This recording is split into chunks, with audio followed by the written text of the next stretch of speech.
Hey, it's Jeremy from Jeremy.net. I am a comic book artist, writer, creator, self publisher, and I share my creative process here with you online. If you enjoy these live streams, would like to get additional bonus live streams twice a month, you can become a Patreon subscriber for as little as $2 a month. Head on over to patreon.com/Jeremy. It's patreon.com/GERIMI. If you'd like to get a free digital sketchbook, work in progress animated GIFs delivered right to your inbox, blog posts about what I'm reading, what I'm watching, what's inspiring me creatively, you can sign up for my free newsletter at substack.com/@Jeremy. And if you'd like to purchase physical copies of my comic books or free digitally on Kindle, you can go to amazon.jeremy.net. That will forward you to my Amazon author page. Okay, so today we are doing something a little bit different. Not really a little bit different, but my studio's a mess. It is a mess because the moving that we've been going through over the past couple of months, the final stage of that was getting a shipping container full of a bunch of stuff delivered. And we have successfully unloaded that container, but we haven't had a chance to put away the contents of that container. So I have stuff kind of all over my studio. And consequently, because of all of this, I have not had time to really do much figure drawing over the past couple of months. I went to my local figure drawing workshop for the first time in, I want to say, like maybe 2 months, but it's been a while. And I went, had fun, really enjoyed myself. And I was like, I don't really feel like working on any comic stuff today. I just feel like sitting and kind of mindlessly drawing. I see Hussein in the chat. Says, "Hi, Jeremy. Hi, good to see you. Hope you're doing well." I'm just stalling for time because I'm gonna do some figure drawing, working on basically going over this week's figure drawing work, and just analyzing it, redrawing it, looking at places where I've made errors, things that I still don't understand after a lifetime of drawing. But I'm stalling for time because I was not ready to set up for this because of the aforementioned moving and the challenges because of that. I'm trying to get my camera hooked up to my drawing board here. Point being is that a lot of my art supplies, my easel for figure drawing, you have to excuse me. I don't know why I woke up with sort of a gravelly throat this morning. You know, other than that, knock on wood, I feel fine. But I think it's just because this, other than saying good morning to my wife, these are the first words I've spoken today. So my voice is sort of like just warming up. But let me see. I think I have my camera successfully attached here. So that took a hot minute, but now, yeah, that's working. And let me just get some light on the drawing board. And I've been meaning to experiment with actually having lights clamped directly to the board, because even this, I have, well, hell, the way I mean, I don't want to take the camera off, but the way I have this set up, the light is kind of like hooked to the easel, and it's above the camera. I mean, above the whole setup, as opposed to lighting the board the way it really should be lit, like getting blasted with light. So let's see here. Now, I don't really have anything up here that I'm looking at right now. I got to flip through and find some stuff that I want to work from. Oh, this is perfect. And when I was perfect, Jesus, throat's killing me today. By perfect, I mean an absolutely god-awful drawing. Why is that perfect? First off, I gotta adjust my position here on the board. Adjust the mic. So the reason why this is perfect, quote unquote perfect, move this back just a hair. So the reason why this is perfect is because my whole point in sharing this stuff with you guys is I draw things and they don't come out well. And I want to understand what it is I did wrong and why. So there's a lot of foreshortening in this pose. I really need to set up 2 cameras. Like I need to have a camera that I can move around to show you stuff, and then have the camera that is, you know what? As crazy as it sounds, I want to see what happens if I use my phone in a way I've never used it before. Let's see what happens if I go over to my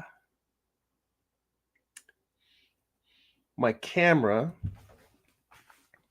and while I've got this set up, if I just switch to my phone camera, will it let me do that during the live stream? Let's see here. I'm trying. It does not seem to want to work. All right. I suppose not. Well, I was hoping that I could switch back and forth between 2 cameras while doing this. Nope. Unless I have my phone plugged in, which I could actually also do. All right, I'm not going to mess around with that right now. Anyway, point being, having a really crappy drawing is the reason why I do these. Not to make more crappy drawings, but to look at them and say, oh, wait, here's like big gaps in my knowledge. Let me practice and study and analyze and figure out what I'm doing wrong. So for that, let's get this situated fairly near the top. Get out my drawing tools. And let's get started.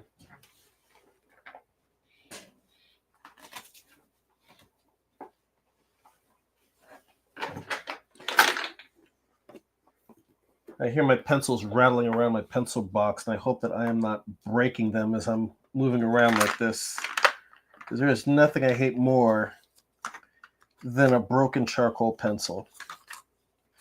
Just grinds my gears.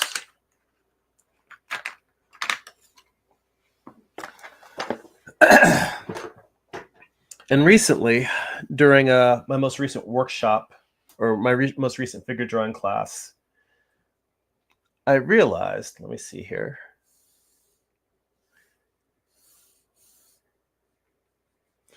This is actually a nice little trick for live streaming. If you're worried about falling off of the camera, you can just make a line and say, all right, I know that my figure should not go below this line or above that line. They'll basically keep it on camera for me.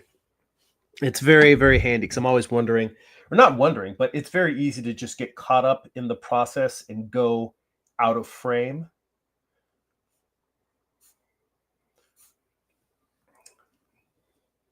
And this way, I just sort of know what the frame is going to be. And from there, I can start saying, all right, half of the figure is the head and torso, and then half of the figure is the legs. At least when a figure is standing.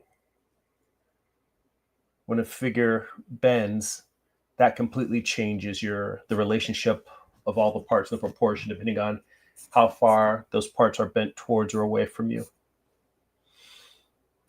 Well, but what I started saying was about pencils. For a long time, I used to draw with a number 4. I've always drawn generally with General's charcoal pencils. Generals, I don't know if you guys do sponsorships, but if you do, you guys are my boys. Ever since I started drawing figure drawing, Generals has been the most consistent in terms of quality and feel with a nice balance in terms of being affordable. There are some other ones, some other good charcoal pencils, but very, very pricey and not necessarily for my purpose, which is really study. I need something that's affordable but dependable. And when I started drawing,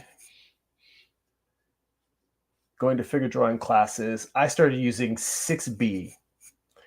And for those who don't know, the B's and the H's are how hard or soft the lead is. So 6H is the hardest, all the way down to 2. It's 2, 4, and 6. And then HB is sort of a middle lead that's sort of like in between hard and soft. And then with the B's, it's like 2B is medium, is a little soft, all the way up to 6B, which is like drawing with like liquid charcoal. And I used 6B for an odd reason. And that reason is because I am and continue to be a heavy-handed artist, but working with a very soft lead, basically it physically forced me to lighten up, to use less pressure, because otherwise every mark I made was just way too dark. I did that for a number of years until, I don't know, maybe about 6 or 7 years ago, I started switching to 4B and then even 2B, because I had developed enough control by then that I wasn't as heavy-handed as I used to be, and I needed to be able to draw with some subtlety, drawing features, details, that sort of thing. Let's see. I see Herman's in the chat. Says, hey, G and peeps, hope all is well. All is well. By the way, on Patreon and on the Discord, I posted the link to actually join on StreamYard. And you don't have to be on camera to be on it. It's just like when you join in the voice chat in Discord. Like, it'll ask you what camera you want, but you can just have your camera turned off if you want to hop in and say, hey, I just wanted to see if the audio quality is any different going through with having multiple people on StreamYard versus having people on with through the Discord voice channel, because from what I have seen on the results, it just really kind of mutes and garbles in Discord. Like, the audio in Discord is great if you are streaming in Discord. So if you're in Discord and everyone who's hanging out with you is in Discord, whether you're doing just audio or whether you're doing audio and video, it works great. It's the cross-platform thing, which makes sense in that these platforms aren't in the business of making sure that your stream looks great when you have other people from other platforms. They're in the business of making sure that everyone on StreamYard looks and sounds great. And same with Discord. Discord's in the business of making sure that everyone on Discord looks and sounds great. There's no real incentive for Discord to make people using StreamYard look and sound great when they want people to just stream on Discord. So, and I was about to move the camera a little bit closer, but I realized that that's going to ruin my little marks I have in terms of keeping stuff, at the top and bottom. Let's see here. You know what? Let's just do it anyway. And such is life, as the French say.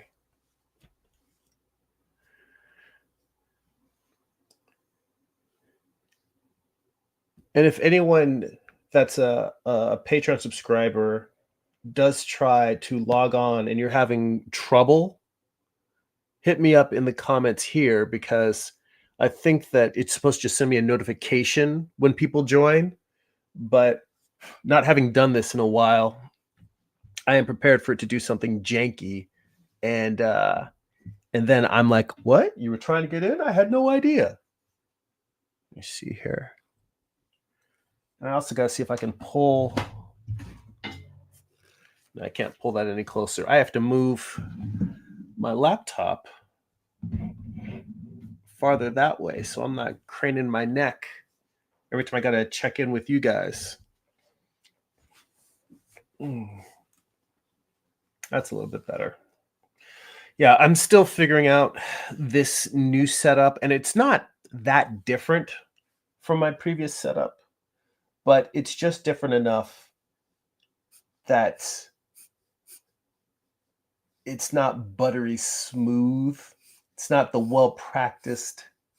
Yes, because my live stream has always been a well-oiled machine. Um, that's sarcasm for you folks. Uh, Now, see, I'm already noticing that compared to the reference that I was using, that's an idea. I don't know if it'll let me throw up multiple images at the same time, but let me see if I can have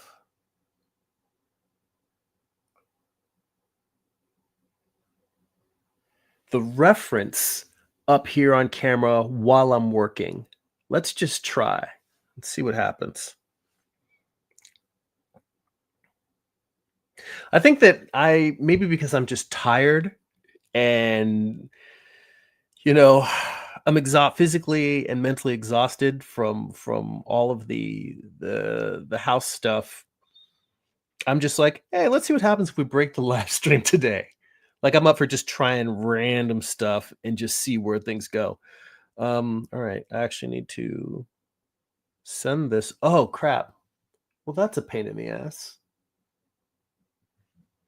All right. Well, I don't want to script the live stream. See, here's another thing. When I'm live streaming, here's a pro tip for you. Don't live stream over Wi-Fi.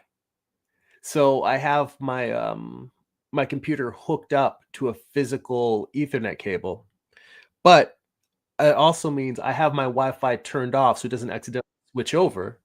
And haha, it did give me an alert. Here we go. Here we go. Herman on the stage. Let's see there. So I think you should be connected and you're not muted. So whenever you want to jump in and say, hey, jump in and say, hey. Meanwhile, I'm trying to figure out the easiest way to do what I'm doing right now, which is I'm trying to take the photo I just took and send it over to my laptop, which I think I can save. Let's see here. I don't want to put it in the preview folder. Let's see here.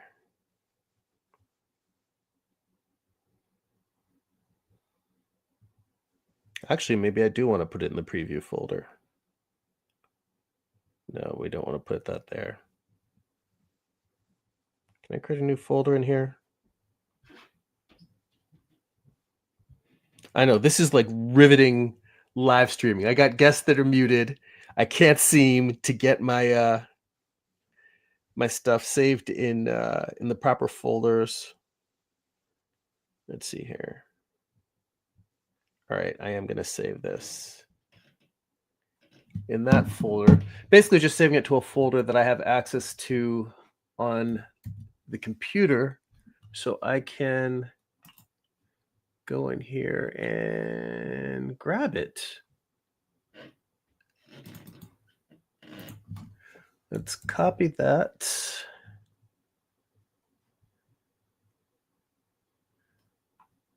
Move this to my downloads. And now let's see if I can share this image.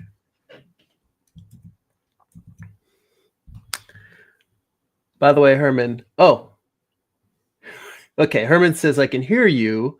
Can you hear me? No, you are not currently coming through at all. So on the little tab where you've got options, check your mic settings. Actually, let me see. It's here. It actually says I can edit your mic settings, but all it has is echo cancellation and adjust mic volume. Check and see where it has your audio settings on StreamYard. Like there should be a little either a gear or a 3-dot like thing on yours where you can make sure that it's using the mic that you have picked. So I'm not sure why the mic isn't coming. Oh, there we go. Right, there Yes. you go. Hey. Yeah, I'm a little computer savvy. I can get along with the computer a little bit, you know. I know you know the tech. Yeah, man. When I went to school, oh my goodness, when I did online school, oh my, that was the whew, that was the first time I had to do anything online. That's when people were really just starting to use like do online stuff, you know. And I took the online classes in 2005 or 6. Everything we had to do, all our projects, everything had to be sent through, you know, digitally, you know.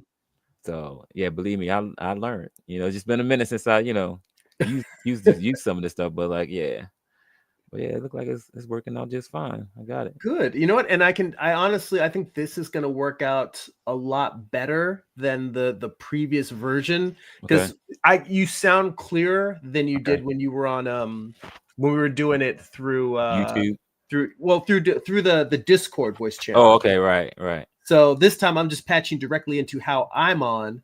Okay. And let me see here. I want to see extra media slot. Slides, screen shares, 1 per layout. Well, because the thing I'm trying to do now is I wanted to see if I could have a. See, this is one of those things where I'm like, well, damn it, this is where I would need OBS, is because in OBS I know I can split it and have as many inputs on the screen as I want, but with this, it's like I can do one screen share. So what I was trying to do was find a way to take the image that I'm drawing from and have that up at the same time. So wait a minute, is this not OBS? Like you can, because I know OBS you can make a separate video like of your. I mean you can pop this out and then add it to it and make and do your little cut and paste and create like a little scene, you know, with us like me and then whoever else that you add, like you can add all this to like a, you know. Well, this thing is sort of like the StreamYard was streaming. hard. This is like the streaming version. It's OBS like in terms of its function, but in my opinion, it's a lot more user friendly. Okay. So it may That's crazy because I was struggling with StreamYard. I was rocking and rolling with OBS. Like StreamYard was so difficult.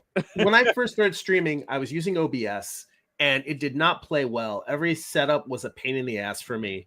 And that's not. It's just the thing. It's just like when people talk about Clip Studio Paint versus Photoshop versus Procreate. Right. For me, it's not like, oh, these apps suck. I'm just saying that I found it to be a pain in the ass versus when I do stuff in StreamYard, it's generally very intuitive. And this is kind of one of the first times I'm doing it and it's not playing friendly with me. But most of the time, I'm very, very happy with it. I see my boy Gary is in the chat. Yeah, Creative Dinosaurs versus Mars Bots this afternoon, sir. Afternoon, Gary. StreamYard is probably for brainies because I think OBS is more for like knuckle draggers like me. Well, I mean, hey, we got you in. Right. We got you in. We got it working. Right. Was it perfect? You know, I mean, again, like I said, I'm having trouble with getting the 2 video inputs in at the same time. And I started messing with it some more, and I thought, you know what? This is one of those things where I'm going to be messing with it the entire stream, and then people just going to be sitting here watching me do text stuff instead of drawing. So I'm like, let me just carry on, and people going to have to imagine the horrible drawing that I had pasted up next to me. That's crazy. I mean, if that's the case, I mean, I could probably try to like pop in like around maybe like maybe like 1:45, just in case you probably like, you know, have some kind of setup or you trying to figure out something. I mean, I can help. No, I'm saying I'm moving on. I'm just gonna draw, cool. And I will figure this out another day because I wasn't even like the reason why I decided to do the figure drawing today was I started the whole stream talking about how like we kind of did the culmination, the last of our moving stuff yesterday. Right. And I'm super exhausted and I'm like mentally drained and I don't feel like thinking. No, which is not necessarily the best attitude to have when you're supposed to be doing something creative.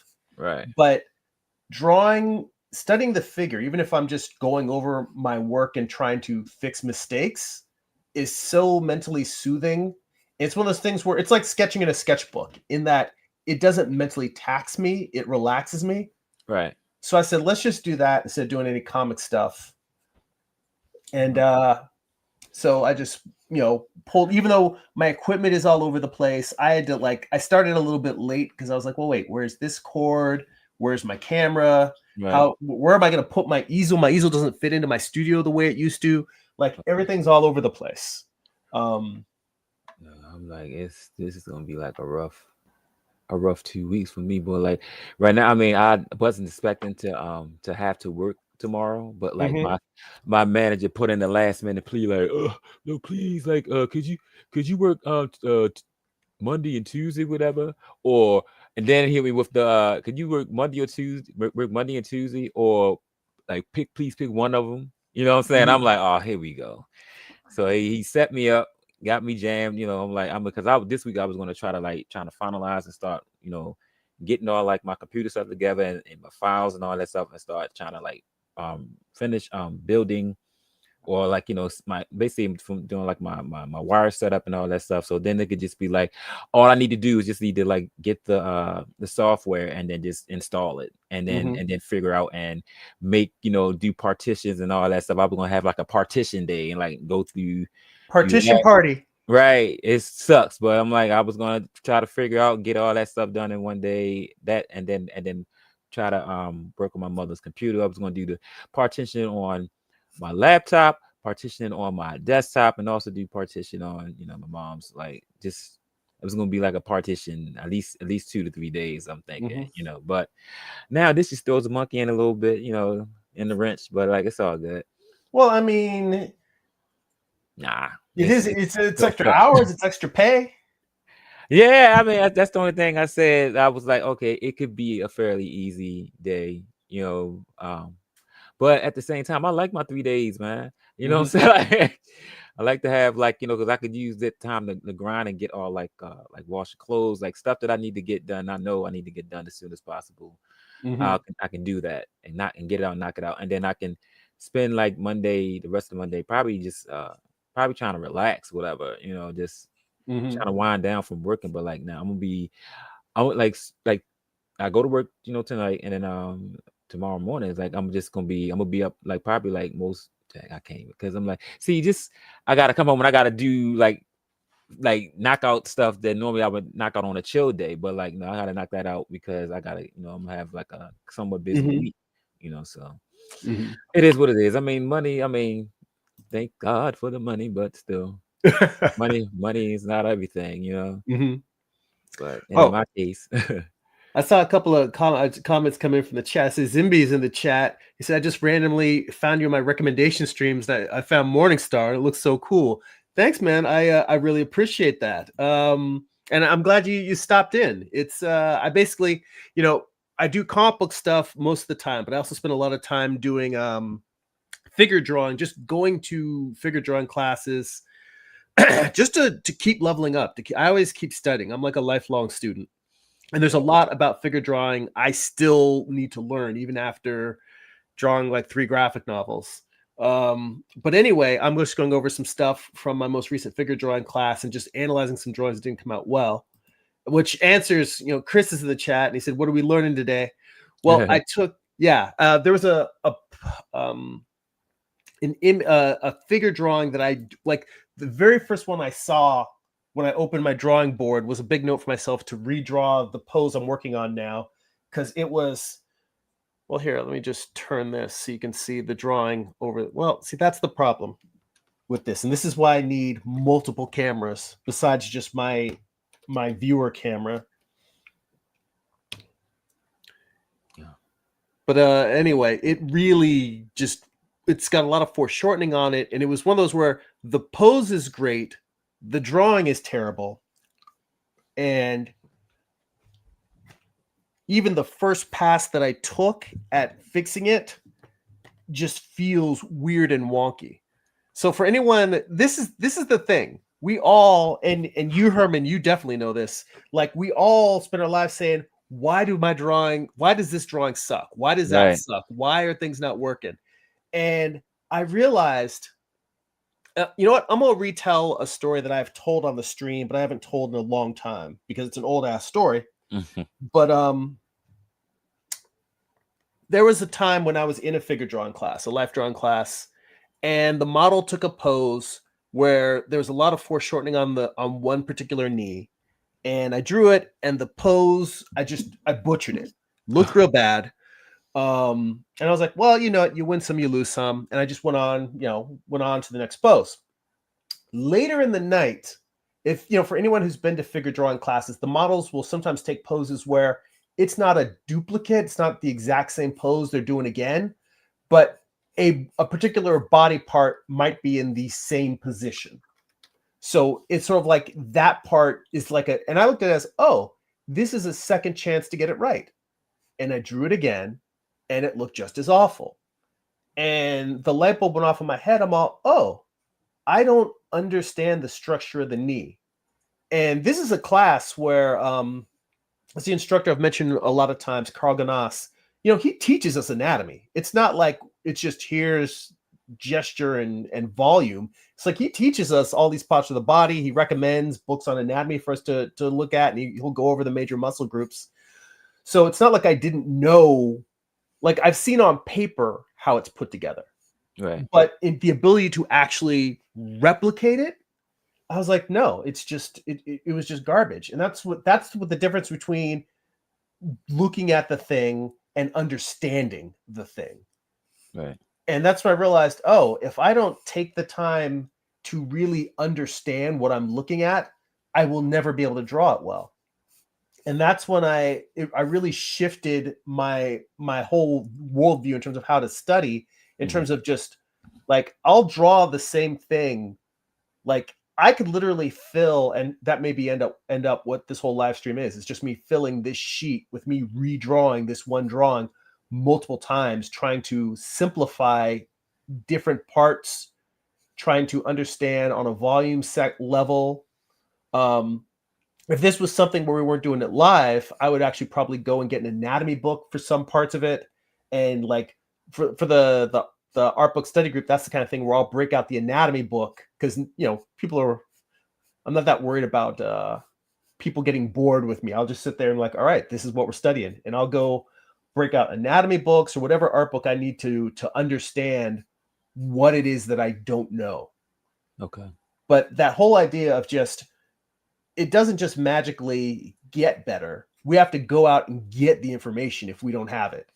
And I feel like the reason why people hate figure drawing is because people are like, oh, well, I'm not good at it. They always come out wonky. Yeah, it's hard. Yeah. People are generally speaking, it's funner to draw from your imagination. Yeah, it is. I Yeah. mean, I think one of the issues I had was just kind of like when I went to college, like I came from a place where I was always doing like, drawing from out of my head. And when I Mm-hmm. went to school, it was a struggle because they was kind of forcing me to draw, anatomy and stuff like that. And I'm like, okay. And it got, I mean, and when I was learning, it wasn't a deal when the bad like a bad deal or anything like that. I was learning it. But then I noticed like when I tried to draw the way I used to draw, I couldn't do it. I Mm-hmm. was struggling. I was like I used to could come up with like characters and I was and it's weird how I developed like like the way I used to do like a lot of shape like well I still do like now I kind of got back to like using shapes and stuff to create like forms and stuff like that. And it was just like it took me a long time to get back to the way I used to draw. I mean, yes, I understand the fundamentals and all that stuff like that, but just like that really pissed me off, man. Like it was for a Mm-hmm. long time. Like I was trying to like figure out how shall I draw? Should I Mm-hmm. draw realistically? Should I draw so I like and I still kind of like, like how should I portray my artwork? Should I Mm-hmm. try to draw realistically? I mean, even though it may take me a little bit of time to do that, but still I just want to flow. I want to be able to understand the basic human form and be able to create. I don't know. I just want to do like weird, different stuff. Like have different styles, whatever, other than just always having to draw realistically. I mean, you got people like Alex Ross and them out there like that. I mean, I like that. Hmm. but that's not for me. You know, Hmm. I'd rather like, I like seeing different types of styles of drawing. That's kind of I gravitated towards your style. I was like, you have a different distinct like style, even though you do a lot of anatomy type stuff, but it still looks like a comic book. But at the same time, I could tell, but I immediately I knew you knew what you was doing because I saw all the line work and how you try to how you line up the body and all that stuff. I said, okay, so he's really he's doing art, but he's doing real art, but he's doing it in a way that comic book, and his style, whatever. And then and that's why I gravitated towards, I guess, your channel, whatever. I mean, I started seeing a lot more people be more free, with their art, Hmm. so. Well, first off, I appreciate that. Thank you. Um, Secondly, it's funny. I'm trying to remember who it was because I remember being like in the 90s reading like Wizard magazine and Mhm. Hero Illustrated and stuff like that. They And I illustrated my remember, book my cover one time on it was a contest that I think I won. It was I drew a ugly picture of Wolverine. It was so ugly, yo. But I put time into that thing, yo. Mhm. Well, congrats on getting in there. I mean, that was one of the things with those Woo! magazines, all the comics magazines in the Right, 90s, is they gave a lot of people chance to kind of get their shine and get out there. right. Um, but I remember there was some creator, and I wish I could remember who. I want to say it was Howard Chaykin, but there was a creator who had an interview, and the thing he said was like, if you want to learn how to draw, don't try to learn how to draw from comics because Right. comics are drawn on deadline and they're doing whatever they need to do to get to get the job done, but it's not necessarily like well crafted. They said if you want to learn how to draw, study classic illustrators, study fine art. Look at that. Don't look at don't learn to draw comics from comics. They said that's the absolute worst place to learn your anatomy and your draftsmanship from.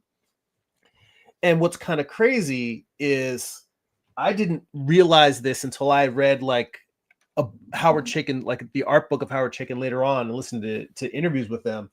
But he was an assistant to Gil Kane, Mhm. and one of my close friends, a different Carl, not the Carl who I studied figure drawing with, a friend of mine, Carl Altstetter, who he is a comic creator, Right. and he told me that he saw a lot of Gil Kane in my work, Mhm. and Gil Kane used to study George Bridgman.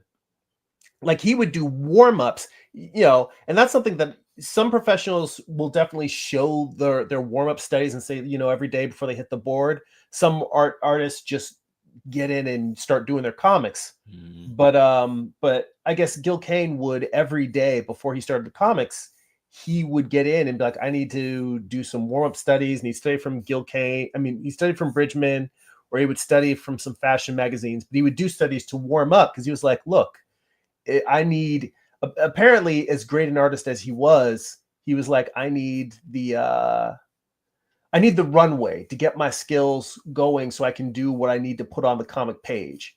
And I definitely feel like I am in that ballpark of most of what it takes me probably an hour or two of drawing before I'm getting stuff out that isn't quite that's better than garbage. Right. Um, and I don't say that trying to fish for compliments or trying to be humble. It's just one of those things where the work that I consider to be good work doesn't come out right off the bat. That's just the process. Um, all of that to say, it's all of this stuff that I'm doing, the studying in terms of you figuring out your style. Like, and you're like, what should Right. I draw? Should I draw photorealistically? Should I draw in a cartoony style? Should I draw try to draw like the old masters? Right. And I Oh, no. still hmm? No, I was like, yeah, my favorite master always been like was Rembrandt, Mhm, So like that's where I'm always thinking that way. Like I'm like the chiaroscuro, like from light to mhm, dark. Like I like seeing things that you wouldn't expect. Like if you seen like a picture of Bart Simpson but drawn in the way of like Rembrandt, like with the light to dark stuff. Like I like stuff like that. So I mean that's my thing. If I really want to focus on like a book and I really want to get into like doing like using characters, because I mean I don't I mean I like blacks and using like inks and stuff sometimes, but I just don't. I mean, I just think it always look kind of like basic to me Hmm. because I've been doing traditional art, so like I was like maybe I could do comics in traditional way, and maybe people are like that. I don't know. You get what I'm saying? I mean, I like seeing stuff like that sometimes. I don't know. Hmm. I don't know how people would receive me doing stuff like that, because I haven't had the chance for anybody to be like, oh, that's nice. Like, or, I did a couple, like, or if I had like a slew of books out, whatever, like, oh, those Hmm. books are dope. Like I haven't have anybody even say that about my art. Well, I have thoughts on that, and um, I was thinking the other day about the fact that we are kind of lucky. For me, I Right. realized that I have the opportunity to draw like nobody's watching. Right. In the sense that even though I'm doing this on a stream, I don't have enough notoriety. Like, you ever see those things where you get people who are established comic veterans, like they've been working for years, and Right. people be like posting about like the latest book they did, and like, oh, they've Mhm. fallen off, or the work is Ru- shitty, or Yeah, whatever. like they was really going in on Frank Miller. I'm like, yo, leave that man alone. Like this man, he That proved himself. Like why can't he just be draw the way he want to draw it? And if you don't like it, I guess don't buy exactly, it. exactly. It's And that's the simple thing. stuff. Yeah. These are people who, they're in the public eye, but I'm Right. like, they've proven themselves. Right. And the thing is nobody, for better or for worse, nobody really cares what I am doing. Right. Right. And it would be nice to have a fan base. It would be nice to be able to make a full-time living just doing creative work. Right. But the downside is that I don't get to draw all day and make what I want all day. The Right. upside is freedom. Right. Meaning, if you want to experiment with different styles, Hmm. if you want to try, like, I even had the crazy thought, and I'm not going to do it with this current comic, but I had the thought of starting to draw comics in charcoal pencil. Yeah, I think that's dope. Like, yeah, I see. That's what I'm saying because I gravitate towards Hmm.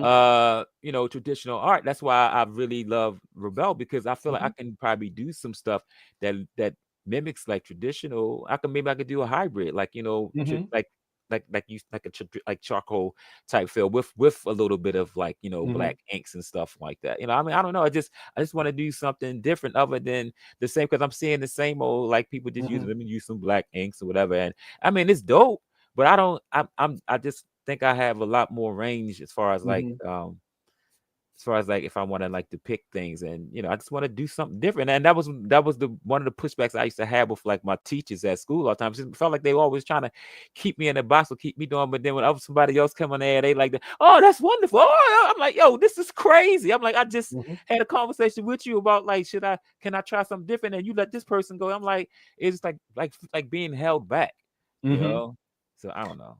Well, here's the thing. Takes a toll on your mental too, Well, here's the thing. First off, that sucks to Right. not have instructors that were encouraging you to push and experiment. I mean, it's one thing if someone doesn't want to learn the fundamentals. That's Right. one thing, but that ain't you. That ain't Right. you. In fact, if anything, you're trying to bring the fundamentals more to the comic page. That's the Right. opposite. But the point is that now no one's holding you back. You True. have you have work demands, you have family demands, you have demands on your time. Right. That is a challenge and obstacle to overcome. But in terms of like wanting to try different things, I mean, that's why I love Bill Sienkiewicz. He's one of he like when I talk about like my influences, my inspirations in comics, I don't work like him, Right. but he's who I bow down to because he showed me like even as a kid, because you know how nowadays people consider comic books in America, they do consider it artwork. Hmm. But you knew when we were kids, Right. comics were not considered art. People talked down on it. And unless you went to an illustration school, unless you went to the Kubert school, Yeah. or you That went to stuff. like VSA or like a school where a comic artist was teaching, unless you went to something like that, people still shat on comics. You couldn't tell me nothing, boy. John Byrne was the shit. I'm for Yeah. real. Like, and Mhm. this that was my thing. Hell, Al Mhm. Milgram, like But you see me, like, and all mhm. that. Like, I love that stuff, man. Love the Hawk, love Conan, like Yeah. that stuff. I was like, yo, these dudes are amazing. Well, see, but that's why I bring up Sienkiewicz is because I was lucky enough that when I was like in middle school and I was in junior high, Mhm. I showed my parents a copy of Heavy Metal magazine because back Oh, then they would sell Playboy to a kid. They didn't care if he was yeah, they trans. did. They And I was like, didn't care. what you So doing with heavy metal? Ooh, how old was you? Like 8, I was in 9? middle school. I was like 12, 13. But here's the thing. They just saw a comic book because Mhm. they didn't Right, shelve Heavy Metal with adult material. They shelved it with the comics. It was right by right, the Savage sort of Conan black and whites. right. So I just took it up to the front and bought it, and they just thought, oh, this kid's buying a comic magazine. They didn't care. It So was then like, I showed my parents the cover, which was one of the more tasteful covers. right. And I just said, hey, it's a magazine with comics. Can I get a subscription? Like that was my birthday present was they got me a subscription because Mhm. they didn't know what was it. They didn't know. They didn't know what was in heavy metal. Oh man. So from 13 to like 18, I had a subscription to heavy metal. I've got like a 5-year run of heavy metal from the 90s. I wish I was a And fly on the wall when they found out. Like, yo, you had me subscribe to this like when you was like 8, 9 oh, years old, boy. Like, oh, they never knew. right, They that's never knew. crazy. Now as an adult, like at a certain point when I was in college making art, they're like, when did our son become a freak? Yeah, They right, don't they didn't know. They right, never knew. But I'm tying this is all coming back to Bill Sienkiewicz because you know I loves to ramble. right. But the beauty of heavy metal was that it exposed me to such a wide variety of comics in different styles and mediums at an early age. Mhm. So even as a kid, my idea of what comics was beyond just manga, seeing comics done in oil painting, seeing Right. comics in watercolor, seeing comics in just there might be pen and ink, but they're very different styles. Getting exposed Mhm. to Mobius as a kid, Used to get the and Greg Horn cards back in the day. yeah, yeah.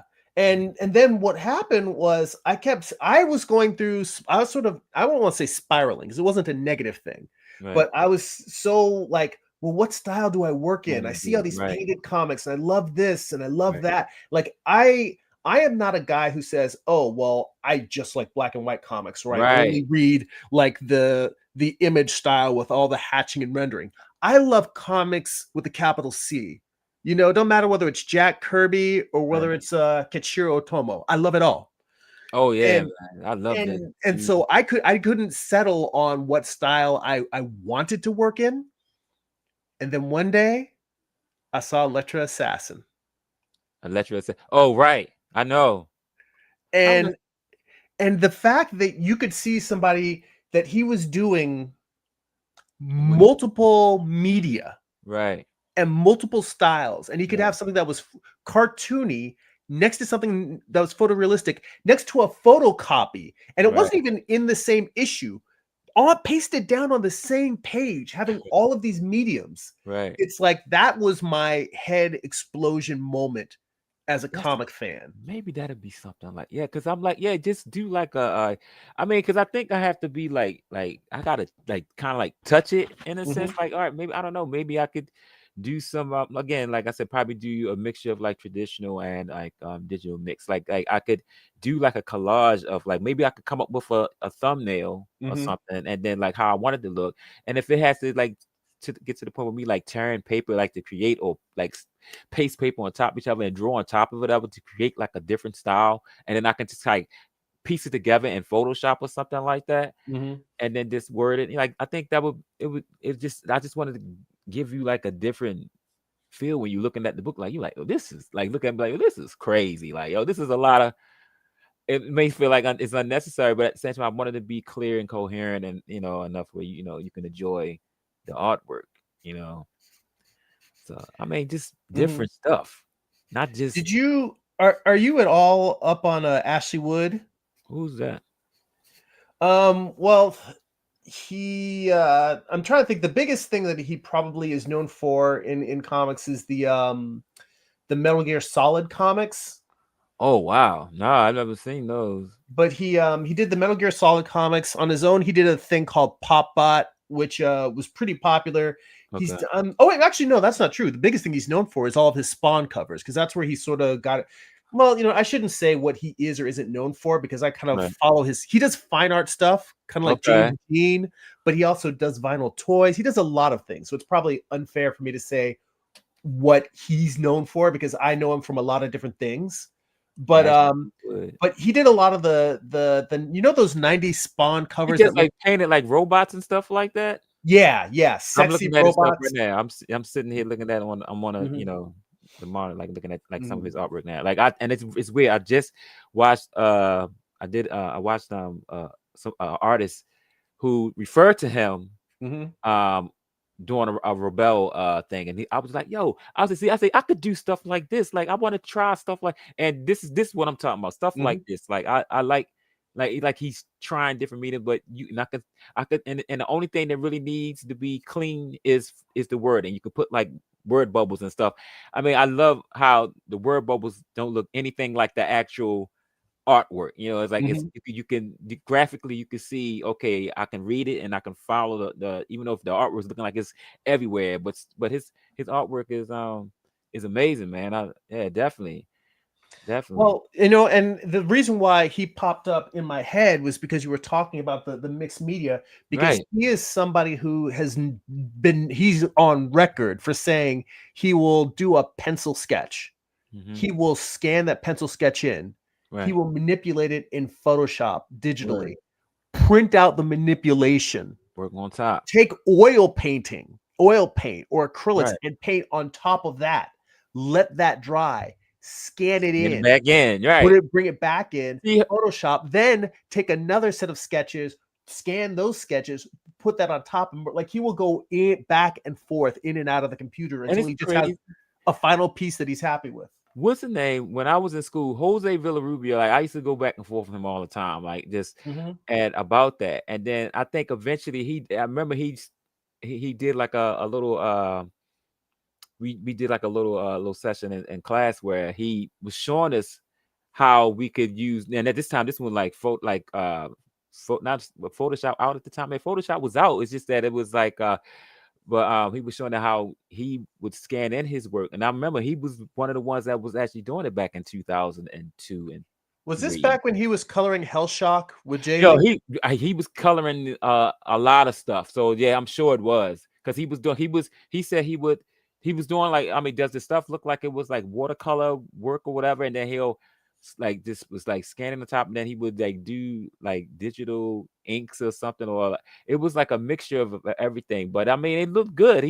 Mhm, They was paying Jose, for a reason. I mean, we couldn't deny. We was like, yo, this look tight, Jose. He was like, yeah, but he was showing us how we could basically, that class was dope. I'm That's what I think about it. But I'm like, yeah, but it was a lot. But like if we could if you just how we can like just scan in old like artwork and just like and then just start working on top of it and stuff like. And I was like, and the thing about it, it was just like a one-time thing when we did mhm, it.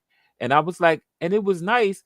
But it's weird because we again in college we kept moving on to different things, and I didn't have access to a computer at that time, stuff like that. So I would have to keep running back and forth like to the computer lab. I was one of the poor kids, you know what I'm saying? I was doing work, but I didn't have access to like a computer like a lot of students had. So like, mhm. and I didn't get that till like years until I graduated like out of school. I got a computer or something built like to do stuff like that. But yeah, I'm like that.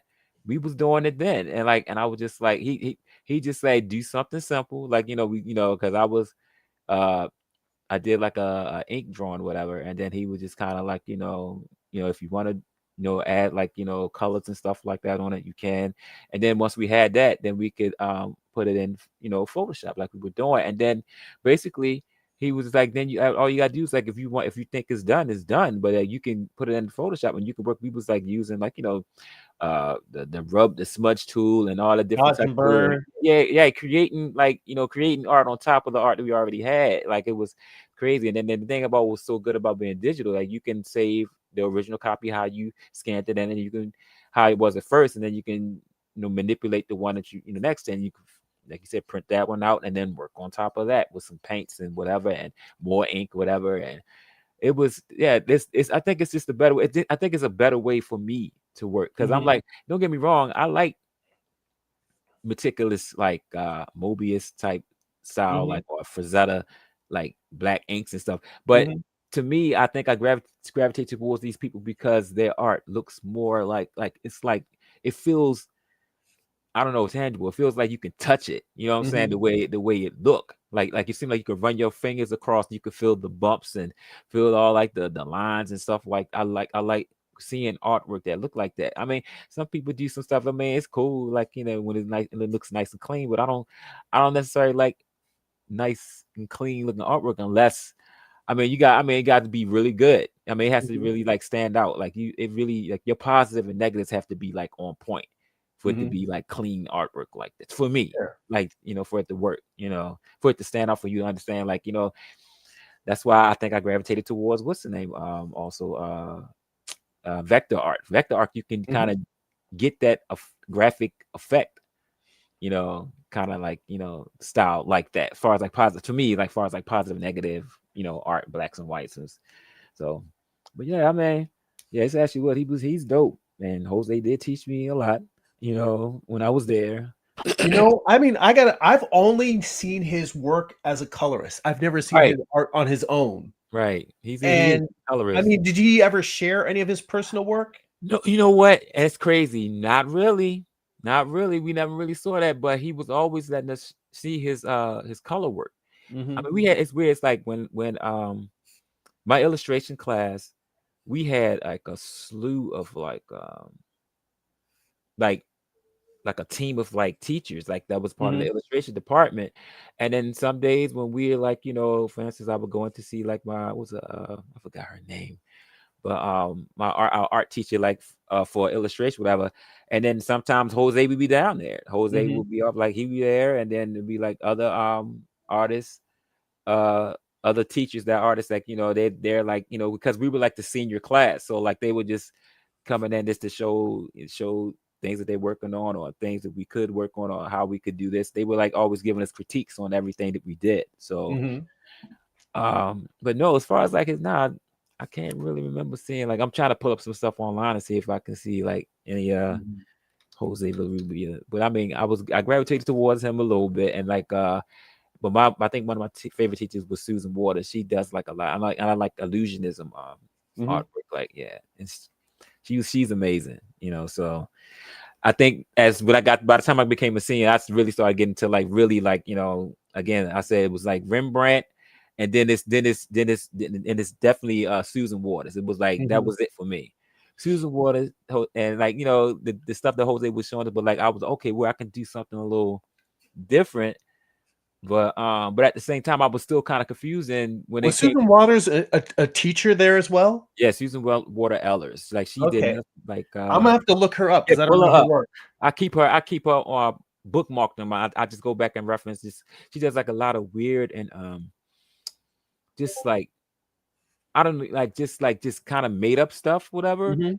And just and I'm telling you, just like the stuff that she be pulling off on with pencils and charcoal, and it was like amazing. And like, when you actually see the actual paper that she drew it on, I'm like, yo, how did she do that, yo? Like just like things that would, like, I mean, it's weird. Like when I started there, it was like it would take us like, she's like, yeah, you could spend it, like, we doing our charcoal drawing days. They spend about at least about, you know, uh uh 6 hours on your drawing, whatever. Like, and because I was new to like charcoal, and a lot of people we were spending like between 10 to 15 hours on a drawing, like just work on that one drawing before we brought the drawing back to class, that next following week. And this was like weekly. I have never knocked out all this stuff like that. And Mhm. and it got to a point where um I'm like, by the time I'm like, when I was a freshman, it was like drawings was like probably like 10, 15 hours. And by the time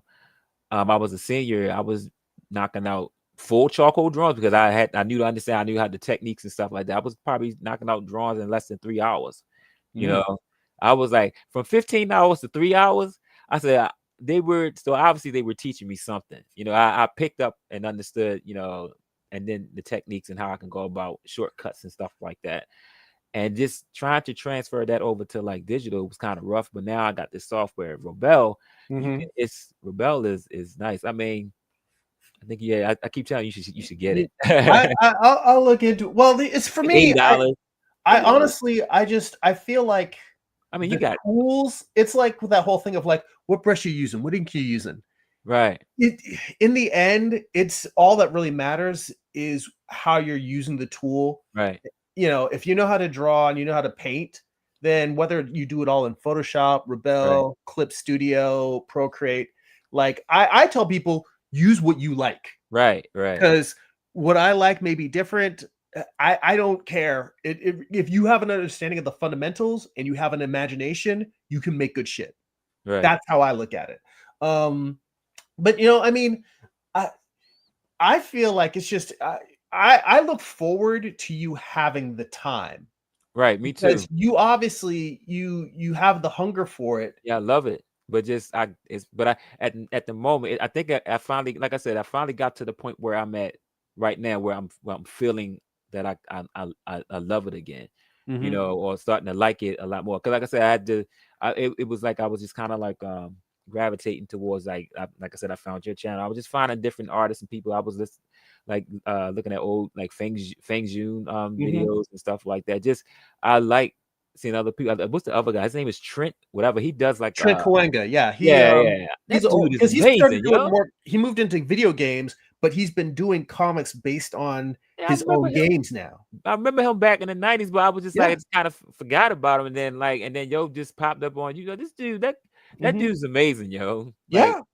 Yeah. I'm like, he uses he uses what's the name a lot, but I mean, he probably switched up now, but he used to use a lot of Sketchbook Pro back in the day. Hmm. Like this dude was making Sketchbook Pro look like Rebel. Hmm. And Like he well, was that's my point, is right. that it ain't the tool. It's the hand holding guiding it. Well, learning it like with me, Yeah. I'm like it's rough for me to learn. Like it's like Hmm. learning new software is very difficult. It takes time for me. Hmm. I don't like that time. And I like when with Rebel, I could just throw some watercolor paint there and they start dripping like real paint. And I'm like, okay, where my mind, I understand that. You know what I'm Hmm. saying? When I'm drawing like charcoal, I can adjust like the level stuff, but it feel like I'm really drawing on charcoal paper. Hmm. I mean, as far as like drawing on glass, like no, the glass doesn't feel like that, but my mind is seeing it, and it's like okay, it looks like I'm drawing on charcoal paper, or whatever, like or canvas or something like that. So yeah, I mean, yeah, I guess you're right. Well, and it's funny that you say in terms of like learning the software. I definitely it's a personal opinion, but Right, my opinion is that it is much easier to go from traditional to digital right. than going to digital and then trying to get traditional. Yeah. Because if you understand how physical media works, Mm-hmm. it gives you a context for what you're trying to You do. do right. Because digital is so flexible. It's like boom. Yeah, digital had the beauty of digital is that it can do anything. If you can Mhm. imagine a style, if you Right. can do a media, you can in all those Brushes. apps, you can make something look like a marble sculpture. You can Right. make it look like a photograph. You Yeah. can make it look like a watercolor. You just need to know the right How to brush, the use it. right Right. settings, the right techniques. That's a lot though. So, but if you don't know what you're going for, if you don't Right. know what you want yet, then digital can be very frustrating because everything just has sort of a flat blah look because you Right. haven't customized it because you don't know what you're reaching for. And Maybe. that's what traditional gives you. Traditional gives you an understanding of what you're reaching for. And as you use different medium, because I know, like even just in the way we were talking today, Right. you go through and you try one medium, you're like, I like charcoal, I don't like oils. I Right. like watercolor, I don't like acrylic. You try things and you see what you gravitate to personally. Right. And once you know what types of marks and shapes and forms you gravitate towards, then you can tell digital how to get Do what that. you Right. want. But you have to Right. know what you want first. And if you don't know what you want, Right. you flounder with digital. Right. And believe me, that was the issue. I'm sitting here like when I first started going to school, I was like, oh, I said, yo, Photoshop is amazing. Like when I first started, I said it's amazing, but I was like, what do you what do you do with it though? Like I didn't know how to even attack it because I was so new to Hmm. computers and just I didn't know that I can even. I mean, as now, I'm seeing how people can make custom brushes to kind of look like paintings and stuff. You can do all kinds of weird. And all these guys, they got all these special paint brushes that you can buy for Hmm. like $100, $1,600, whatever. I don't know, but yeah, I mean, I see that now, but but You at know the what's time, crazy? You know what's crazy is I learned so much about using Photoshop and using digital hmm um, from a class on Procreate because there's a oh guy wow, named Nico Lockerstern, okay, and he's a concept artist, right, but he teaches on Schoolism. He teaches a class on Procreate, and I took the class because I'm like, I'm always like, well, even if I've been using Procreate for years, I'm like, let me see what I don't know. And the start of the class was on creating custom brushes. Like literally the first whole lesson was just creating custom brushes, and right, I went through and I did that, and it's by the end, I understood how to get what I want out of running, that right. tool so much more. hmm And I think it's worthwhile to literally just look up if for Rebel to I'm sure someone has a tutorial on creating custom brushes. No, I mean, no, I that's the thing about it. I was using Photoshop for so long, Mhm. I learned how to do that stuff. Oh, okay. My But it's bad. just right, right. So it was just that right. It's like I've been messing around with Photoshop for a minute, like since like 2000. So Mhm. but it's just got I got tired of doing that though. I mean just yeah, it's like I'll be like, okay, I like the way that I don't know, like that smudge look. So I go in and Mhm. make a paintbrush and then go in and start messing around with the filters and the opacity and all. Like it's like, yeah, I mean, it's fun for some people, but it's not fun for me. I don't like that's too much. I feel like Mhm. I mean, I just rather if I want to feel like it's a paintbrush and I can just hop in and just boom and get to work. But like, I mean, yeah, I mean, I can start the thing like okay, if I wanted to start like a Photoshop thing, I would like, okay, I'll find like maybe 3 or 4 images that I like. Maybe I'm wanting something to have like machine work or whatever, or I don't know, grass and some skies, whatever like that. And I could just go ahead and make like a paintbrush for the things that I need. And then when it comes time to start painting, I could do that, Mhm. and then but I was like, but the thing that I had an issue with it was that it still looked like digital because you would have to manipulate it. You would have to manipulate and smudge so much like to get it so it won't look like you're like how when like it's like when somebody use a digital tool for the first time, like and like when they're using black inks and stuff like that. I swear it's like you literally like you didn't do anything else to the digital ink. You didn't try to manipulate it in a way where like it looks like the same thing across. Like it's like somebody when they first time they learn how to use the airbrush and it's just like it looked like this airbrush. Lens Like it did flare. right, yeah, like right, and it just looks horrible. And I'm like, Mhm. just no, I mean, I don't like stuff like that, man. I can't gravitate towards it. But yeah, I mean, I don't know. But yeah, I was doing that. It's just that I just didn't like that. I like well, like I said with Rebel, like when I throw like watercolor or whatever like that, you kind of get that effect of like what you see when you do traditional. And just and the best thing about that is that you can always go backwards. Like you can Mhm. delete it, and then put that line back down again, and it still come off looking like it's like traditional, like or rolling off the paper or whatever, like how you want it, to look. So that's the best thing about it. I mean, I haven't got Rebel 8 yet. I think I still have Rebel 6, but like once I get my setup, whatever, and the new laptop I have, it's like it's pretty cheap, but I like I said, I'm gonna run the what's the name off. I'm gonna do a partition where I'm gonna like make a 2 terabyte like just like external thing where I can kind of put all Mhm. the softwares and stuff like on that, and then I'm gonna try to do my thing and get started. Once I get this layouts, I'm gonna still do traditional stuff. I'm like I said, like I was telling you before, I had cleared my art table. Like I Mhm. cleared most of it. Like it's been like almost like 3 months, but like I cleared majority of the stuff off. And then once I get this computer stuff together, I feel like I can make a move where I can hop from my table back to my computer if I want to scan and Mhm. print it out and put it back in and stuff like so yeah, I'm trying to get back into in the meantime while looking for like 2 or 3 more other jobs, whatever. So yeah. It is what it is. But yeah, but that actually, yeah, I thank you for Mm. reminding about him. Like I'm gonna bookmark his page right now. Have you spent any time doing graphic design as a day job? No, never. I never had it. Nah.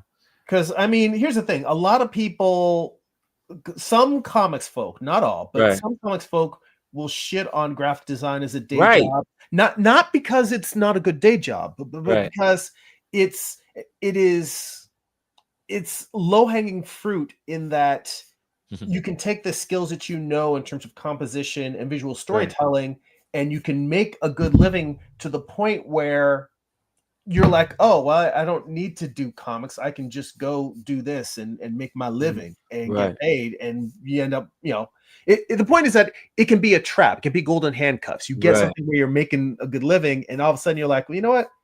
I just want to keep making this money. Fuck comics. Right. Right. um, which Exactly. to which I say I'm grateful that I have something that I can make a living at because Never. I have not been able to make a living doing comics thus far, and you got to eat. But I Right. feel like I've I never had guess. the opportunity, so that's why I'm like I never had the opportunity to even like showcase anything that I could Mhm, do. Like if I could, and then after a while you stop and you start losing your skills. I gotta mhm, regain that stuff back again. But like it's just kind of like you don't get a job. I mean, like I was tell like my shorties back in the day, they'd be like, yo, like what do you do? I feel like what's the purpose of it? I'm like, yo, I'm like, do I really need you to be in my ear right now talking about what? I mean, yo, I can't make anybody personally like hire me for anything. You know what mhm, I'm saying? I'm like, so it's either you in a situation where you have to kind of create yourself, and then now you have to depend on, I'm not Disney, Disney or Marvel Comics, whatever, but people just gonna pick up my shit. You know what I'm saying? It's like it's mhm, it's it's trial and error. It's like it's trial and error, especially when you don't have support. Now it's different if you got somebody support you and they can give you different things. You can travel different places and whatever, and they can, hey, come here, do this or whatever, or we can showcase you here, whatever. Like I ain't never had it in my life. You know what I'm saying? mhm, It's always been me just like busting my ass, and and it's crazy because because I really don't even talk about like or show people that I really do artwork that much, even though I had like 2 years, like I got 2 degrees in it. You know what I'm saying? And then it's mhm, like they'll just happen to see like walk past and like I happen to see me sketching on the neck, but they be like, "What the hell? Like, yo, wait, you're not a drawer?" I'm like, mhm, yeah, it's kind of like that, and it's kind of the same way how I felt like how like living in this household, it was kind of like they was how they kind of treated, all the hard work and stuff. It was like to me, I always felt like if it wasn't basic, then don't nobody want to hear it. So I'm like, it's like who do you talk to about stuff like that, mhm, or people that can understand like the time and that you put in and stuff like that.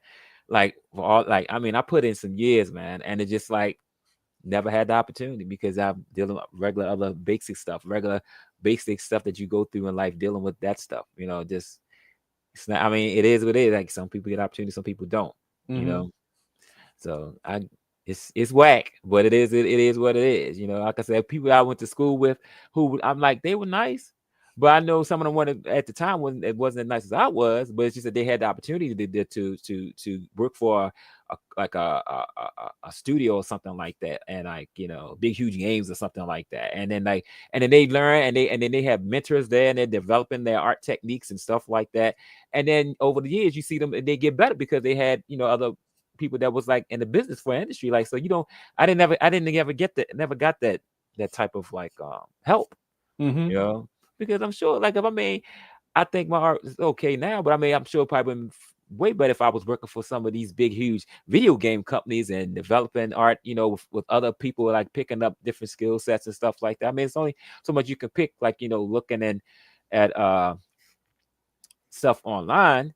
I mean, for me, but it's like I don't know. It's just kind of like if you're around somebody and you kind of like getting like that the feel of like, or they teach you. I'm like, it's just for me. I don't know. It just feels different. Like it's I like mean, oh, I know exactly what you mean because right. every here's the thing. I learned a lot about presenting myself and Hmm. talking about art and coming up with ideas. I learned a lot of that in school. Right. But every technical skill that I use in design and illustration, I learned from people I worked with on the job. Right. I'm sure. See, I knew it. So I didn't learn that. I mean, I gave my whole rant on internships the last time. Right, exactly. But I didn't have the Yeah, opportunity for I'm that. not going to redo that. But literally, it's like I still have artists that I worked with in my Wow. first job Mhm. as an illustrator that I'm still in touch with, and like they have found me jobs over my career. They've found me Right. opportunities. They're just Right. wonderfully supportive, and getting those opportunities or not getting those opportunities make a huge difference. Yeah, it does. It's 100% true. I had my friend, So a friend of mine that was like, when we was like, I was mentoring him, and like he was a young guy, but he was at the time he was doing like a lot of 3D stuff, and I remember he was struggling. Like, I mean, he really liked 3D, but he was like, the thing about it, he had very like, analytical type person. Like, he's very like, technical, this and that, and he loved 3D work. And eventually, I remember to look at some of his stuff when he first started. He was struggling. He was like doing pretty good. I kind and then eventually he got a job at at an art studio here, a 3D studio here in Maryland. I'm not thinking, was it might have been Big Huge Games or something like that. It might have been something like that. But yeah, like, yo, I swear, less than like a couple of months, his work just totally changed, like boom. I'm like, yo, this is crazy. I was like, yo, I said, yo, 2 months ago, yo, you wasn't even. He was like, I know, like, he said, just being around those people, like, it switched up. His work style just changed. It just changed.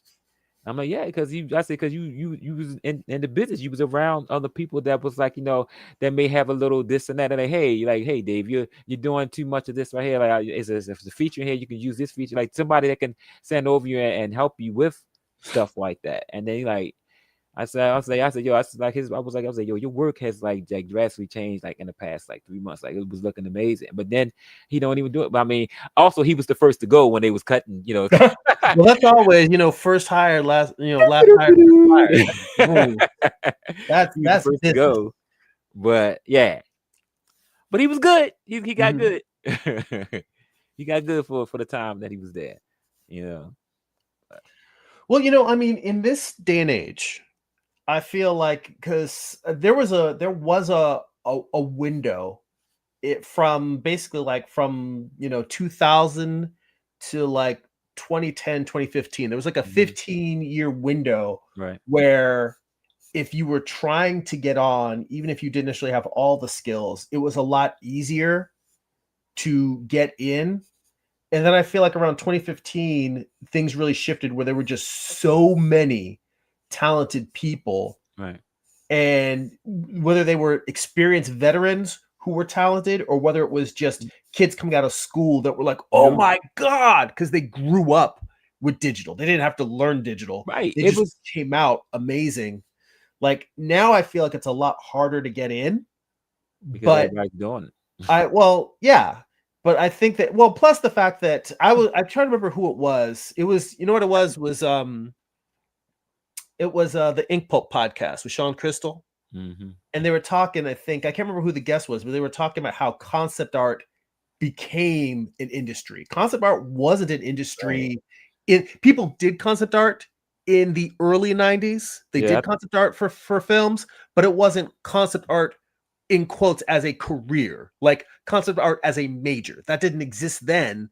But I'd say that, in fact, that's it. The area that I'm talking about with the growth and getting in, that was when concept art became an industry where so many businesses, video games was becoming a larger industry, and they needed bodies. That's the thing. The need for bodies, rose and is now falling. Right. And I think where we're at now is, if you want to do creative stuff, if you want to have a creative work or be a creative professional, it's almost like you got to decide, what is the thing that I want to make? You have to make your own version of it. Right. And then other companies that see that you made that thing are like, oh, you do that, we want to hire you to do that for us. Right. So the new thing is like, if you want to work in video games, then maybe I think it'd be insane to say, well, I'm going to go make an indie game by myself, but maybe you build a level by yourself. Yo, that's I've been really thinking about, like, for real. Like, I've been watching like a lot of pixel art, like how to, like, because I was like, once I get my setup, I was like, what, I'm actually probably thinking about uh focusing on the pixel art again, or like that Mhm. type of stuff. And then I have my drawing animation book from I forgot what his name, the animation survival kit. I have that book still. Yeah, the Like, and Victor I was Williams. right. So I can, easily like make, I've done like little Mhm. animations here. And I mean, I could make a 2D sprite and animate. I mean, and I also I did, what's the name? His name was Adam Phillips. Adam Phillips does like the Bitey series. Mhm. That's on Newgrounds. Like, he was I think he was in Australia or something like that. He did like a lot of he was an FX artist for Disney 2D animation movies and stuff. Like, so I learned, I was doing stuff like that, like learn how to do Mhm. like animation and special effects and like stuff like that. I was working here and there, but at the same time, like you said, during that time, it was a lot of, it was like a big boom, but at the same time, I wasn't able to focus much on it because I was, dealing with like being a caregiver. So like, it just at the while, like during that time, it really started getting really heavy as far as like caregiving and stuff like that. I just kind of Mhm. like stopped doing art for like for Well, let me ask you amount of this: years. if income did not matter, if your bills were paid, what would you be doing? I probably be doing art. No, but I mean, what kind of art? Oh What my genre? goodness. What medium? Yo. See, that's and see, now when you say that, like I think about what Jose was like. You need to stick to something. You need to stick to, so he used to tell me, he said, you need to figure out what you want. Because I was like, I said, I just want to, I told him straight up, I said, I want to do it all. I want to do animation. I want to do you know more conceptual. I was more like, I think I wanted to get more into like the conceptual art style, like, because I like James, like that type of James Cameron type stuff, because James Cameron's an artist also. So like um I was into like a lot of conceptual art, maybe like animation projects and stuff like that. Maybe get into like, you know, Let me reframe it this way. Let's say that you do get to do it all, right, but you have to do it in an order.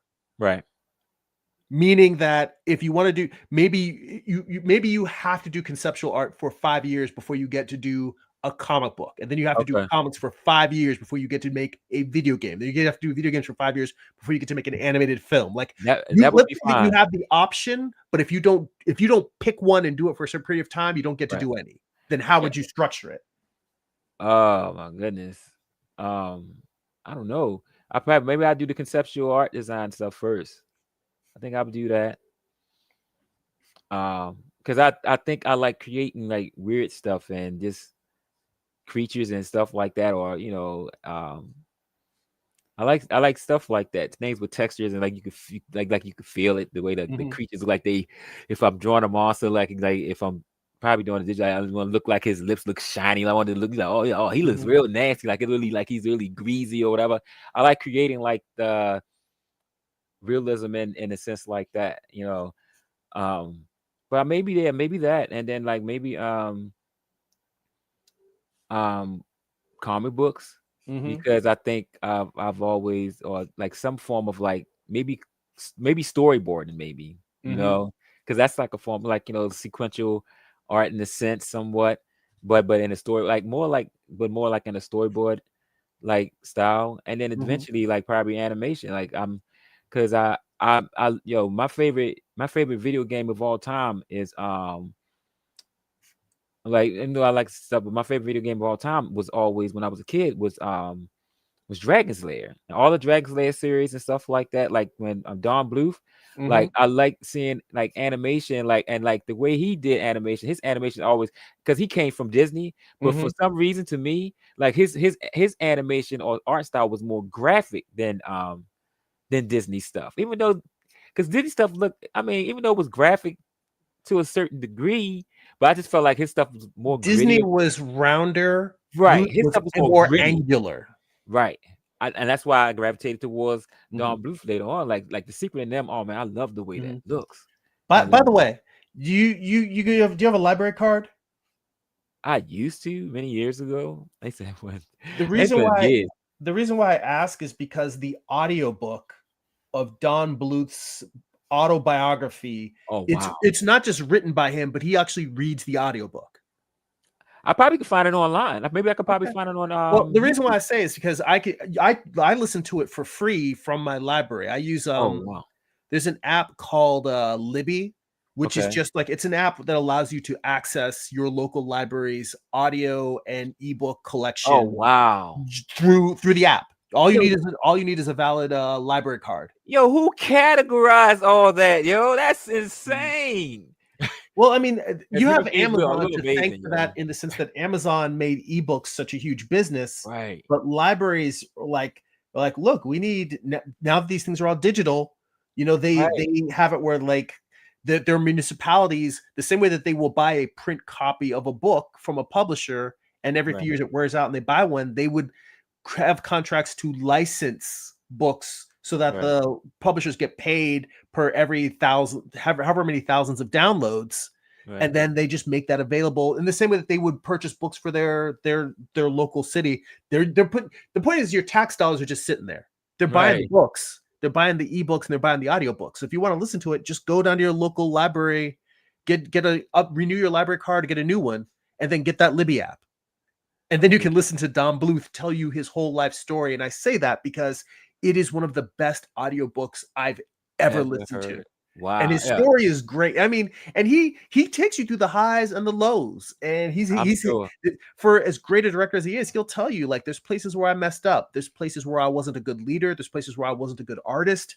And he talks you through the whole animation business from his perspective. And What's it's a it called again? Don't be what? um let me look up the real name, the name of it, real quick. But I Okay. mean, if you can search by author. So if you just search for Don Bluth, you'll find it. But Yeah. it's called Somewhere out there. My Animated Life by Don Bluth. yes, yeah, that's it. Yeah, I'm looking at it right here on YouTube. I found it. Mhm. So Yeah, I mean, audio- you can buy it on Audible if you want to, or you can get it for free from your right. library. That's what I'm saying is get that from Appreciate that. most of the time nowadays. I consume most of my comics and my books from my library. Okay. Word. So, and mostly that's because we have so many goddamn books. My wife is going to strangle me if I try to bring one more in this house.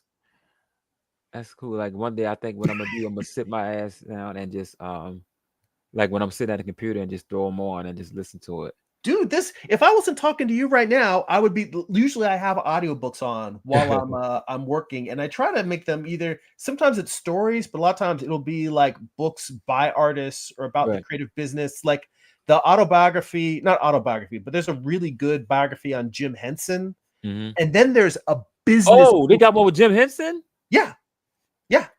But I didn't think there's about two. There's Yo, see, one that that's was just I there's one love that's that just stuff. a biography, and it's by the same dude who did the biography of Steve Jobs. And then there's another biography that is a business book. So it's a business book for creatives about like how we tend to make our decisions by our heart instead of making common sense business decisions, but it's done through the lens of like him, how he built the Jim Henson Company, him Oh how he did wow. he started an advertising agency, and the Muppets began as characters in commercials before the Muppet Show ever existed. Wow. Like and they walk you through like from it they walk you through like this is how you monetize your work. And they use Jim Henson as an example. Like his whole entire career, he built a brilliant bit. The point of the book is that you don't have to just be a businessman. You can have creative integrity. You can still Right. make stuff that you're passionate about and not Right. starve. And that's the Right. theme of the book. And it's a great book. I highly, highly, Is it highly Jim Henson? Is it him talking? no. Or But it was just by Brian. Like, is this the one? Is it called Jim Henson, the biography audio book by Brian J. Jones? that Maybe. one, you know what? That's the one, and I realize now it's not by the guy who did the Steve Jobs. That one's just an autobiography, and it is Okay. very, very good. I recommend both of the books. The Okay. autobiography is very, very good. The Okay. business one, you know what? Let me look it up because to be honest, that one I don't think I got from my library. I think I got that. It was one of the last books I bought from Audible before I canceled my Audible subscription. Let Right. me look in here in my library. It was called Who was Jim Henson? Let me see here.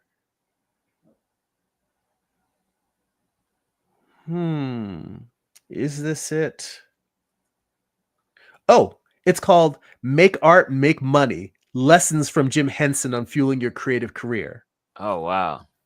It's by someone called Elizabeth Hyde Stevens. Oh snap! I didn't even realize it. The narrator is one of the hosts of the Writing Excuses podcast. I actually love her podcast, and I must have listened to this book. I might have found out about the book from their podcast. Because this is woman Mary Robinette Kowal, who's a science fiction writer herself. But it's actually, this is perfect because she's a science fiction author. She started her career as a puppeteer, Oh wow. and I think she was a puppeteer and an audiobook narrator before she started writing novels. Okay. So now she's doing an audiobook. She narrates an audiobook about puppeteering. That's perfect. I see the book right here, but like it doesn't. They don't have. It's just like I gotta probably. I'm gonna have to look on Amazon and see if I can. Yeah, find that one you may have to buy because that one I got from Audible. But Right. I would say the Brian J. Jones one, as well as the Make Money, Make Art book, both of those are fantastic. Both about Jim Henson, and I think they're great to listen to back because you listen to his biography and his story first, and they get into they tell you about his business, but then you get to the end and you go back and it's like hearing the same story again, told purely from a business lens. Okay. So, all right. I realize we've been going on for a good long while. Dylan's in the chat. Hey, Dylan. All right. I think that it is actually time for us to wrap it up here. Word. But I'm gonna go back right afterwards, and I want to go and check the audio quality because I think that here's the whole thing. Every time that you've been on as a guest, right, you in the past you were muffled in the background, and it's not your fault. Right. It's the fact that I was trying to stream audio from a different app through this. So I think people will be able to hear our conversation a lot more, and they'll get more out of us talking. Cool. By virtue of actually being able to hear your ass. Okay, that's cool. So, all right, let me switch back here to my main cam. And so for everyone else who is watching, hit that like button, hit that subscribe button if you're new. If you know people who would enjoy conversations like this, share it with them. Please spread the word. And hang on, I gotta set my drawing board down because it's in my lap. Oh, try not to break stuff. So if you enjoy these live streams and would like to get additional bonus live streams twice a month, you can head on over to Patreon for as little as $2 a month. It's patreon.com/Jeremy. It's patreon.com/GERIMI. If you'd like to get a free digital sketchbook, work in progress animated GIFs, blog posts about what I'm reading, what I'm watching, what's inspiring me creatively, you can sign up for my free newsletter at substack.com/GERIMI. And if you'd like to purchase physical copies of my comic books, they're free digitally on Kindle. You can go to amazon.jeremy.net. They'll forward you to my Amazon author page. You can pick up books like my first graphic novel, Eye of the Gods. It's a standalone psychological thriller about a man he's cursed with visions he cannot control. You can pick up my most recent project, Morningstar. It's a retelling of Lucifer's Fall from Heaven as a Western. It's an 8-issue series. Volume 1 contains issues 1 through 4. Volume 2 contains issues 5 through 8, the conclusion. Both volumes have extensive back matter. There's character designs, thumbnails, page layouts, script excerpts, and more. I basically show you how I put the entire series together. And also, there are book flip-throughs on the homepage of my YouTube channel. If you want to scroll down to the flip-through section, you can see what's inside the book before you pick them up. And then also, there is my Art of book, Volume 1, Wound. So you can check that out as well. So, again, Herman, thanks so much for hanging out, sharing the thoughts, all the great conversation. It's all good. All right, everybody, that's it for now. Go be creative. Word.